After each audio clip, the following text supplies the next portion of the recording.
buntag, inyong tanan, bagong adlaw, bagong bunal. So atong bunal mao na po ni karon, redonda. Usa ta magsugod, ba usa ta pugay. Po. So ang redonda, ano siya redonda? 1 2 1. 1 2 1. So ang iyang tanang bunal kung tuo, tuo tanan. Kung wala, wala tanan. Kung mulihes ka ko sa diha, muana na siya diha. Dili siya redonda, sinawali na. So ang redonda, ang fal, diretso.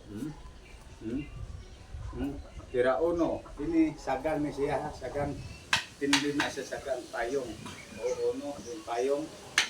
Tapos kinito, ini 1. 1, 2, 1. So dili lang ko sa klase ng redonda, daghan. 1, 8, 12. 1, 8, 12. Or 3, 4, 12.